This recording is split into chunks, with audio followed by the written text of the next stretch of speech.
ಈಗ ನಾವು BJP ಕಾರ್ಯಕರ್ತರು ಅನ್ನುವಂಥದ್ದನ್ನ ಹೇಳ್ಕೊಳಕ್ಕೂ ನಾಚಿಕೆ ಬರಾಕತ್ತೈತಿ. ಇವತ್ತು ಪಕ್ಷವನ್ನು ಅಳಗಾಲ ಹಚ್ಚಾಕತ್ತೀರಿ ನೀವು. ಇದು ಬಸ್ ನಿಲ್ದಾಣ ಸಾರ್ವಜನಿಕರ ಕೆಲಸ ಇದೆ, ಗದಗೆಪ್ಪ ಧಾರವಾಡದ ಕೆಲಸ ಅಲ್ಲ. ವೈಯಕ್ತಿಕ ಕೆಲಸ ಏನಾದ್ರು ಇದ್ರೆ ಅದನ್ನು ತಡೆ ಹಿಡ್ರಿ ನೀವು. ಇದು ಸರ್ಕಾರದ ಅನುದಾನದಲ್ಲಿ ಬರ್ತಕ್ಕಂಥ ಕೆಲಸ, ಆದರೆ ಸಾರ್ವಜನಿಕ ಕೆಲಸ ಯಾವಾಗ ತಡೆಯಾಗುತ್ತೀರಿ? ನಾನು ಒಬ್ಬನ ಕಾರಣಕ್ಕಾಗಿ ಶಾಸಕರು ಈ ರೀತಿ ಮಾಡುವುದು ಸರಿ ಅಲ್ಲ ಅಂತೇಳಿ ನಾವು ಸಾರ್ವಜನಿಕರ ಮೂಲಕ ಒಂದು ಎಚ್ಚರಿಕೆ ಕೊಡಾಕತ್ತೀವಿ. ನಿಮ್ಗೆ ಅನುದಾನ ಬಂದತ್ತೆ ಬಿಟ್ಟದ್ದು ಗೊತ್ತಿಲ್ಲ, ಕೆಲಸ ಪ್ರಾರಂಭಿಸಿರಲು ಆ ಕೆಲಸ ಪೂರ್ಣಗೊಳಿಸಿರಿ. ಜಮಖಂಡಿಯಲ್ಲಿರ್ತಕ್ಕಂಥ ಶಾಸಕರ ಮನೆ ಮುಂದೆ ಸುಮಾರು 100 ಜನ ಸಾರ್ವಜನಿಕರು ಸೇರಿ ಅವ್ರ ಮನೆ ಮುಂದೆ ಧರಣಿ ಕೊಂಡಿರ್ತೀವಿ. ಕಟ್ಟಡ ಪ್ರಾರಂಭವಾಗುವವರೆಗೂ ಎದ್ದೇಳುವುದಿಲ್ಲ ನಾವು. ಇದು ಸಾರ್ವಜನಿಕ ಕೆಲಸ, ಈ ರೀತಿ ತಡೆ ಹಿಡಿದು ನಿಮ್ಮ ಸಣ್ಣತನವನ್ನು ತೋರಿಸಾಕ್ತೈತಿ. ಜಮಖಂಡಿ ತಾಲೂಕಿನ ಕೊಣ್ಣೂರು ಗ್ರಾಮದ ಮಡ್ಡಿ ಪ್ಲಾಟ್ನಲ್ಲಿ, ಜಮಖಂಡಿ ಬೆಳಗ್ಗೆ ರಸ್ತೆ ಮಧ್ಯೆ ಇರತಕ್ಕಂಥ ಪ್ಲಾಟ್ನಲ್ಲಿ ಸುಮಾರು 15ರಿಂದ 20,000 ಜನಸಂಖ್ಯೆ ಐತಿ. ಇಲ್ಲೊಂದು ಬಸ್ಸು ನಿಲ್ದಾಣ ಅವಶ್ಯಕತೆ ಏಕೆಂತೇಳಿ ಈಗಾಗಲೇ ಸಾಕಷ್ಟು ಬಾರಿ ಶಾಸಕರಿಗೂ ಹಾಗೂ ಮತ್ತು ಇಲಾಖೆಗೆ ಮನವಿ ಕೊಟ್ಟಿದ್ದೀವಿ ನಾವು. ಆದರೆ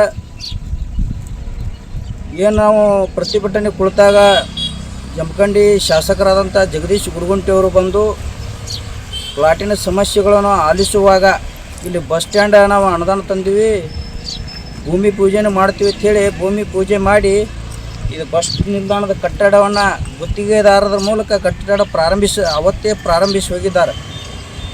ಆದರೆ ಕಟ್ಟಡ ಫೌಂಡೇಶನ್ ಮುಗಿದ್ರು ಯಾಕೆ ಅರ್ಧೋಟಕ್ಕೆ ನಿಂತೈತಿಪ್ಪ? ಕಾರಣ ಏನಂದ್ರೆ BJP ಪಕ್ಷದಲ್ಲಿರ್ತಕ್ಕಂಥ ಕಾರ್ಯಕರ್ತರ ಕಡೆಗಣನೆಯನ್ನು ಖಂಡಿಸಿ ನಾವೊಬ್ಬರು ಬಂಡಾಯ ಇದ್ದೀವಿ.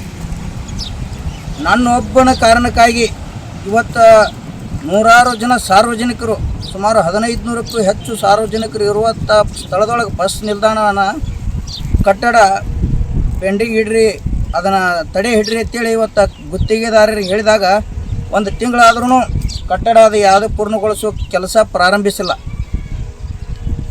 ಆದರೆ ನನ್ನ ಒಬ್ಬನ ಕಾರಣಕ್ಕಾಗಿ ಶಾಸಕರು ಈ ರೀತಿ ಮಾಡುವುದು ಸರಿ ಅಲ್ಲ ಅಂತೇಳಿ ನಾವು ಸಾರ್ವಜನಿಕರ ಮೂಲಕ ಒಂದು ಎಚ್ಚರಿಕೆ ಕೊಡಾಕತ್ತೀವಿ.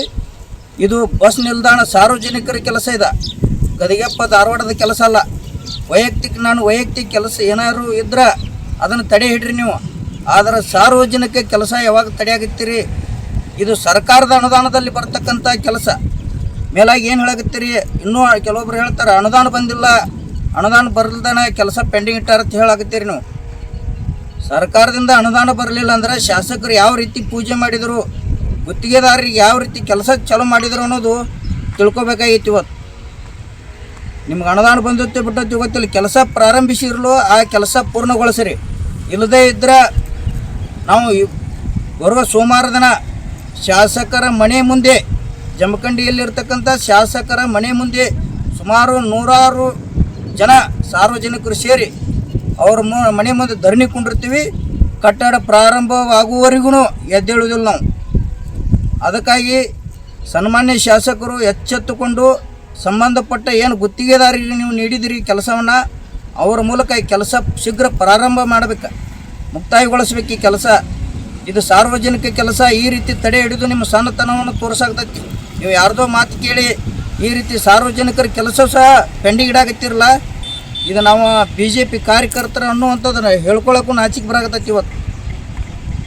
ಇವತ್ತು ಪಕ್ಷವನ್ನು ಅಳಗಾಲ ಹಚ್ಚಾಕತ್ತೀರಿ ನೀವು. ಅದು ಬೇರೆ ಮಾತು, ಅದನ್ನು ನಾವು ಬಂಡಾಯ ಇದ್ದೀವಿ. ಅದನ್ನು ನಾವು ಏನು ಸರಿಪಡಿಸ್ಬೇಕು, ಯಾರಿಗೆ ಏನು ಮಾಡಬೇಕು, ಎಲ್ಲಿ ಅದಕ್ಕೆ ನಾವು ಅದನ್ನು ಸರಿಪಡಿಸ್ಬೇಕು ಅನ್ನೋದು ನಮ್ಗೆ ಗೊತ್ತೈತಿ. ಆದರೆ ಸಾರ್ವಜನಿಕ ಕೆಲಸ ಏನು ಪೆಂಡಿಂಗ್ ಇಡಾಕತ್ತೀರಿ, ಇದು ಖಂಡನೀಯವಾದದ್ದು. ಮುಂದೊಂದು ದಿನ ಇದು ಪಾಠ ಕಲಿಸ್ಬೇಕಾಗತ್ತೆ ಅಂತೇಳಿ ನಾವು ಎಚ್ಚರಿಕೆ ಕೊಡ್ತೀವಿ. ದಯಮಾಡಿ ಶೀಘ್ರಗತಿಯಲ್ಲಿ ಇದು ಕೆಲಸ ಮುಕ್ತಾಯಗೊಳ್ಳಬೇಕು. ಇಲ್ಲದೇ ಇದ್ದರೆ ಶಾಸಕರ ಮನೆ ಮುಂದೆ ಬರುವ ಸೋಮವಾರ ದಿನ 100 ಜನ ಕೂಡಿ ನಾವು ಧರಣಿ ಕೊಂಡಿರ್ತೀವಿ, ಹೋರಾಟ ಮಾಡ್ತೀವಿ. ಇದು ಎಚ್ಚರಿಕೆ ಸಂದೇಶ. ಇದು ಶಾಸಕರ ಯಾರ್ದೋ ಮಾತು ಕೇಳಿ ಈ ರೀತಿ ಸಣ್ಣತನ ತೋರ್ಸಾಕತ್ತಿರಲ್ಲ, ಇದು ಭಾಳ ಕೆಟ್ಟ ಪರಿಣಾಮ ಬೀರಾಕತ್ತೈತಿ. ಇದು ದಯಮಾಡಿ ಶೀಘ್ರ ಕೆಲಸ ಪ್ರಾರಂಭ ಮಾಡಬೇಕಂತೇಳಿ ನಾವು ಒತ್ತಾಯ ಮಾಡ್ತೀವಿ.